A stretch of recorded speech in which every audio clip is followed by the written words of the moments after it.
Okay, students, now let us start with our next topic, that is dental caries. So, definition according to Schaeffer's textbook, 7th edition, dental caries is defined as a localized, post eruptive, pathological process of external origin involving softening and destruction of the calcified tissues of the tooth. Okay, don't run away, I'm gonna explain it for you. So, according to Schaeffer's, dental caries is defined as a localized. Okay, means it is limited to one area, localized, post eruptive, after the eruption of a tooth, pathological process which is an external origin which involves softening and destruction of the calcified tissues of the tooth. Once again, according to Schaeffer's, it is defined as localized post-eruptive in a pathological process of external origin which involves softening and destruction of the calcified tissues of the tooth. Okay, now what are the etiology of dental caries? According to Schaeffer's, etiology of dental caries can be explained as following three factors. Number one, susceptible tooth surface, that is factors like deep pits and fissures, enamel defects, poor oral hygiene. This provides an environment for the accumulation of food and debris. Next is the caries causing bacteria. So particularly S mutants and lactobacilli, as we know, they play a very crucial role. S mutants in initiation, lactobacilli in progression of caries. This produces an acid which dissolves the enamel, leading to the formation of cavity. So same what I told you, it is a localized post-eruptive pathological process of external origin involving softening and destruction of the calcified tissues of the tooth. So these are producing an acid which dissolves the enamel, that is the calcified tissue, leading to formation of cavity. So first one is the susceptible tooth surface, next is the caries causing bacteria, third is the fermentable carbohydrates like the sucrose and fructose. These are essential for caries component. When these carbohydrate metabolizes by the bacteria of the oral cavity, they produces acids which lowers the pH of the tooth, leading to demineralization or softening and destruction of the calcified tissue, which ultimately forms the caries. Once again, fermentable carbohydrate like sucrose and fructose, these are caries component. When these carbohydrates are metabolized by the oral bacteria, they produces acid which lowers the pH, which demineralize and ultimately forms caries. Next is the Caries triad model. You must have definitely heard about it. So it is essential of etiology according to Caries triad. Etiology of dental caries is the host susceptibility, that is individual's genetic environment factor like the diet, poor oral hygiene, lack of fluoride exposure. Next is the caries causing bacteria like S mutants and lactobacilli ferments the carbohydrate, produces acids, low pH, demineralization. Next is fermentable substrate, that is sucrose and fructose. They produces acids, as we have already mentioned. Now there was a modified model of Caries triad which is known as extended Caries model. In this fourth factor, that is time, was included. So first factor was host susceptibility, caries causing bacteria, fermentable substrate, and time. Caries progression, according to this, that caries progression is not a linear process. Different factors may have different impacts at different stages of this caries causing process. So time refers as the duration or exposure of the caries risk. That is, example I am giving, like an individual who frequently drinks sugar for a long period must have higher risk as compared to the individual with high risk than the one who consume occasionally. Similarly, individual with prolonged period of poor oral hygiene will be high risk. Okay, I hope you understood that. Suppose I am taking high sugar diet and the other person is taking less sugar diet, then and that too I am taking high sugar diet with more frequency of time and with prolonged poor oral hygiene. So definitely this time of this frequency of mine will because of that I'll be considered under high category risk rather than the other person. So in summary, in addition to time to Caries triad, it represents an important to the model that it emphasizes the dynamic nature of the caries progression. Now coming on to the present day concept of etiology of dental caries. According to AAPD, it recommends a comprehensive approach, that is, it involves all the factors like the disease is caused due to the dietary habits, oral hygiene, fluoride exposure, and managing oral microbiota. So present day concepts, it involves all the factors: diet, good hygiene, fluoride, and oral microbiota. According to Schaeffer's it presents a similar multifactorial model for etiology. According to Schaeffer, the development of caries requires susceptible host factor, cariogenic bacteria, and fermentable carbohydrate. Again, you can just explain it. Susceptible host factor, as we mentioned, that deep pits and fissures, cariogenic bacteria like lactobacilli and streptococcus mutans, and fermentable carbohydrates like sucrose and fructose produces acids which demineralization and destruction of the soft calcified tissues.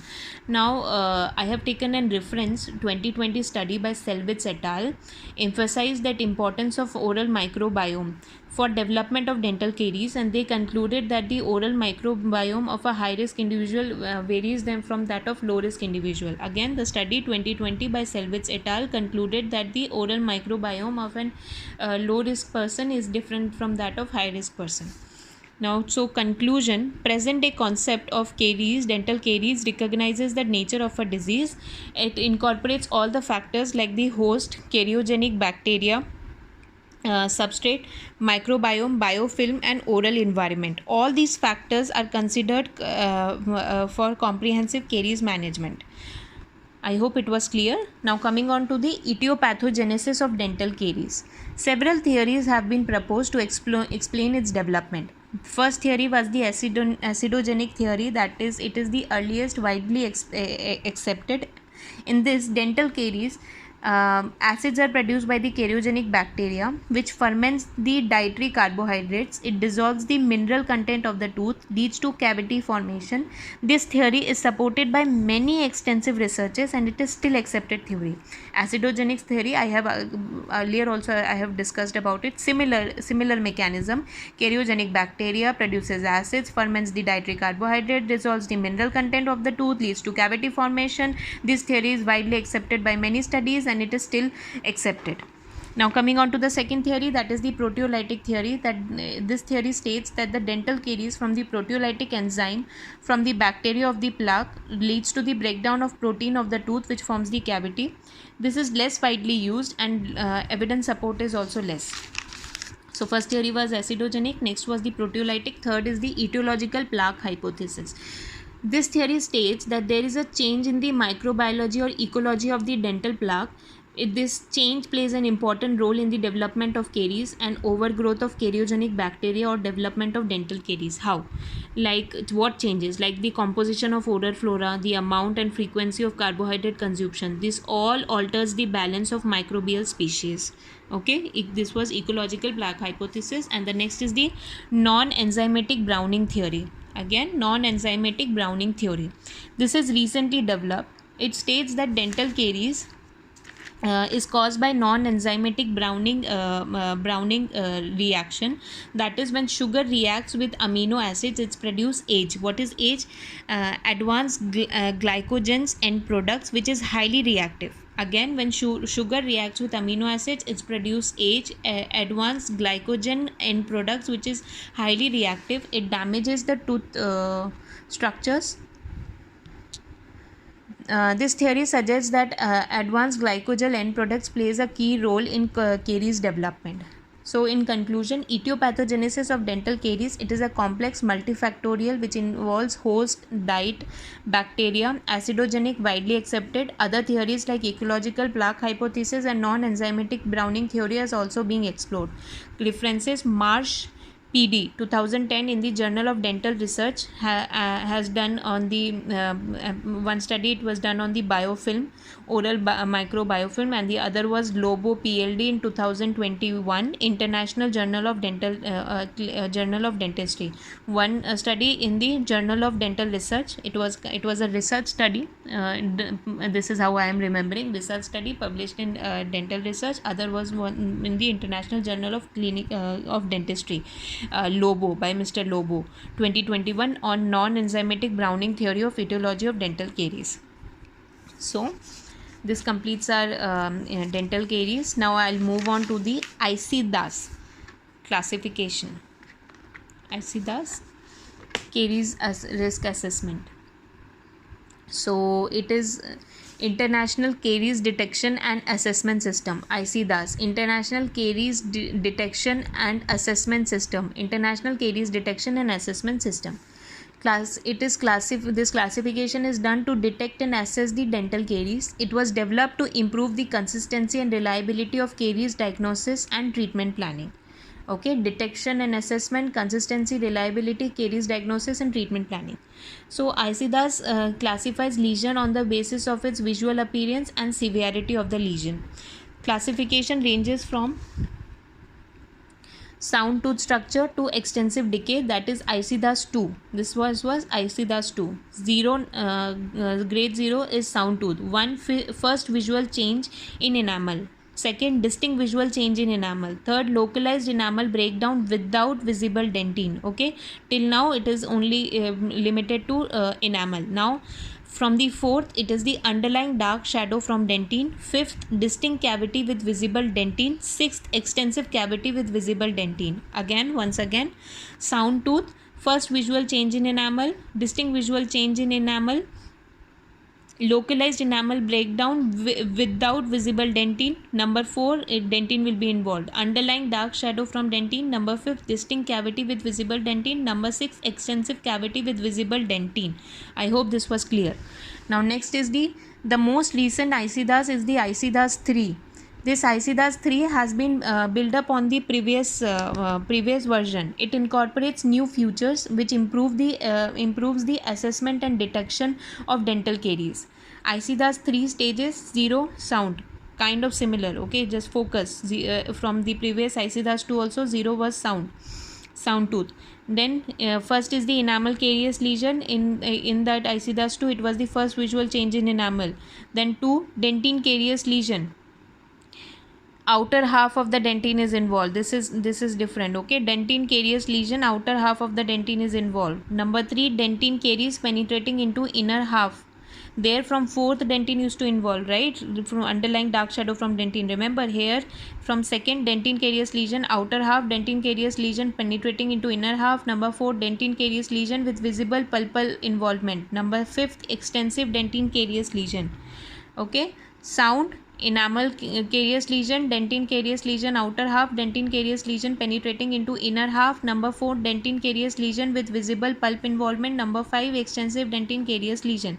You have to remember this ICDAS 3 ka stages. Now there are many, this ICDAS 3 coding system has many factors. It involves the tooth surface involved. I have remembered is oil, BMDF. Oil से occlusal means O से occlusal, I से interproximal, L से labial, B से buccal, M से mesial, D से distal, F से palatal or lingual. Lesion activity, whether it is active, then you will mark as A. If it is inactive, I. Then lesion severity. Number 1, initial enamel lesion. Number 2, distinct visual change in enamel. Number 3, this is kind of similar, the first one. Initial enamel lesion, distinct visual change in enamel, localized enamel breakdown, underlying dark shadow from dentine, distinct cavity visible in dentine, extensive cavity visible in dentine. Now presence of fillings, filled tooth F, non-filled NF.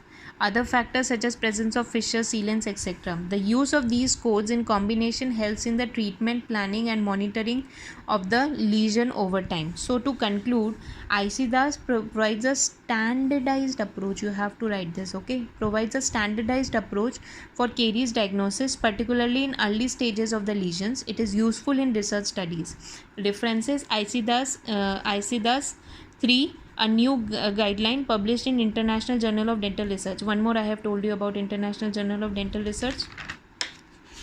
Tell me, International Journal of Dental Research.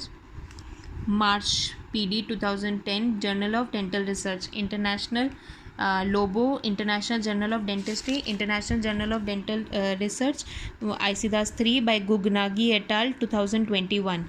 Now next is the Jablonski et al. 2020, Journal of Dental Research, like similar Journal of Dental Research, like come on, you tell. March PD for this oral microbiome. March PD, Journal of Dental Research, Jablonski et al., Journal of Dental Research 2020, on recent advancements in caries detection and diagnosis. Okay, so This by this I see this classification ends here.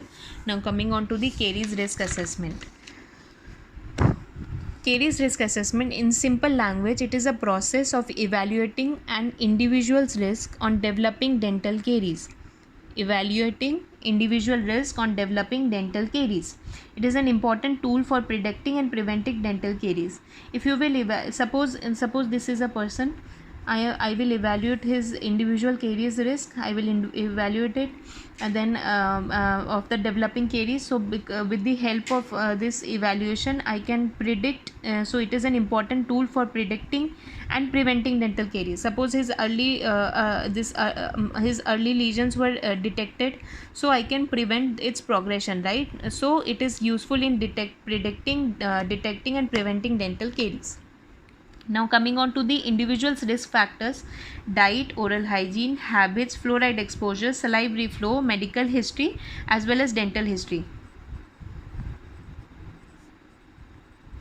Again, diet, oral hygiene, habits, fluoride exposure, salivary flow, medical history, dental history. Coming on to the common tools. Some common tools includes interview. The dentist or the dental hygiene will suppose the patient comes to your clinic, your hygiene, or you yourself can ask the patient about his lifestyle, like about his oral hygiene measures, about his diet, etc. Then next is the visual examination. Next is the diagnostic tools, that is in which we'll include the diagnostic test, evaluate the salivary flow and composition and other factors which contributes to caries development.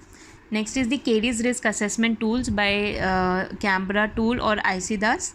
Caries management by risk assessment, camera ka full form, and evaluates individual's risk. So what are the recent advancements in caries risk assessment? Number one is the salivary biomarkers. Saliva contains numerous biomarkers like S mutants and lactobacilli. So identify patient, which helps in identifying the patient who are at high risk of caries and develop a personalized treatment plan. Next is the microbial profiling. First was salivary biomarkers. Next is the microbial profiling. Advanced DNA sequencing, identification and profiling, and helps in diagnosing oral microbiota. This forms the microbial profiling, detects caries associated bacteria, prevents their growth and proliferation. Next is caries assessment software has been included, in which algorithms which analyzes the patient's data on the basis of demographic, behavioral and clinical information and generates a caries risk score which can help in forming the individualized personal plan. Next is the optical coherence tomography. It is a non-invasive method. It assesses the structures of the dental hard tissues. Thus, it helps in detecting the early changes in the structure, which is linked with caries development and enamel demineralization. So you can diagnose the early changes in the tooth structure with the optical coherence tomography. Okay. And once again, what are the caries risk assessment includes the some common tools includes the interview, visual examination, diagnostic tools and caries risk assessment tools. Recent advancements include salivary biomarkers, microbial profiling, caries risk assessment software and optical coherence tomography. APD published revised policy on caries risk assessment 2021, which recommends that caries risk assessment should be an integral part in every pediatric dental visit and should be modified according to individual's need. APD recommends use of a comprehensive caries risk assessment tool to evaluate the following factors, which is diet and feeding habit, oral hygiene, fluoride, salivary flow, socioeconomic, medical history and dental history.